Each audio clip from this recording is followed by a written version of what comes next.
Welcome back students. This is 12th class physics and today we will start chapter 3rd.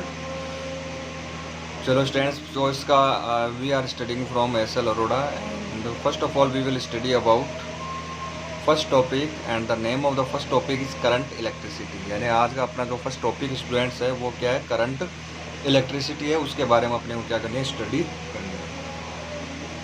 तो students you can see that current electricity, चलो इसमें अपन पढ़ते हैं इसमें क्या दे रखा है। In chapter first and second we studied the phenomena associated with the electric charges at the rest. यानी कि फर्स्ट और सेकेंड जो चैप्टर है उसमें अपन ने जो स्टडी की थी वो चार्ज है ना रेस्ट पे था। रेस्ट पे यानी कि चार्ज एक जगह रुका हुआ था, उसकी अपन ने ना सारी स्टडी कर ली कि उसका इलेक्ट्रिक फील्ड कैसे बताना है, उसका पोटेंशियल कैसे बताना है, सारी चीज़ें अपन ने स्टडी कर ली थी।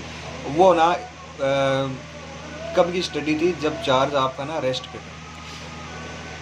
The physics of charges at the rest is called electrostatic और स्टैटिक इलेक्ट्रिसिटी। यानी फिजिक्स की ऐसी ब्रांच जिसमें चार्ज रेस्ट पे है उसकी स्टडी करते हैं, तो इस ब्रांच को अपन क्या बोलते हैं, इलेक्ट्रोस्टैटिक चार्ज बोलते हैं। इसको इलेक्ट्रोस्टैटिक फिजिक्स बोलेंगे उसको, यानी उसकी ये फिजिक्स है, ब्रांच है। अच्छा, आपको याद होगा अपन फोर्स में भी ना बार बार इंक्लूड करते थे नाम इलेक्ट्रोस्टैटिक फोर्स। यानी कि चार्ज जब एक जगह रुका हुआ है तब वो फोर्स है ना कौन सा अप्लाई करता है, कूलॉम फोर्स अप्लाई करता है। We shall now study the motion और डायनामिक ऑफ चार्जेस। अब इस चैप्टर में अपन है ना चार्ज की डायनामिक सिचुएशन के बारे में अपन क्या करेंगे, स्टडी करेंगे। यानी कि चार्ज है ना आपका मोशन में होगा तो वो किस तरीके के इफ़ेक्ट है ना बताता है, किस तरह के इफेक्ट है वो बनाता है, इसके बारे में अपने को स्टूडेंट्स स्टडी करनी है। As the term current implies some sort of motion, so the motion of electric charges constitutes an electric current. As the term current implies some sort of motion. Current का मतलब क्या होता है कि कुछ चीज़ों का मोशन हो रहा है, मूवमेंट हो रहा है।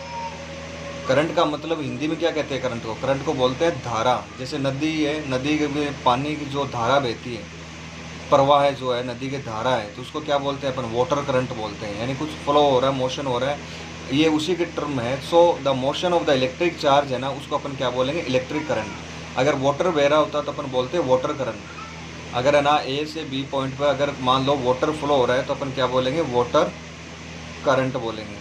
तो वही सेम चीज़ स्टूडेंट्स यहाँ पे आपके पास। तो इस तरीके से आपको ना ये चीज़ बतानी।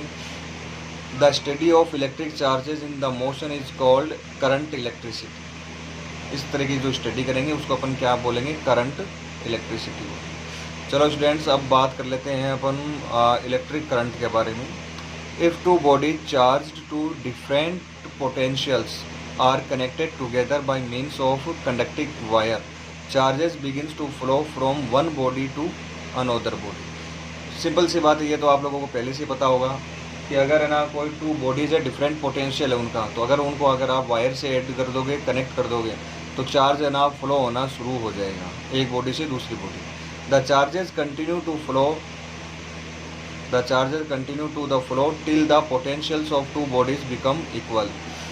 The flow of electric charges through a conductor constitutes an electric current. यानी कि चार्ज का जो फ्लो होता है उसी को अपन क्या बोलते हैं, इलेक्ट्रिक करंट बोलते हैं। Quantitatively electric current in a conductor across an area held perpendicular to the direction of flow of charge defined as the amount of charge flowing across that per unit time.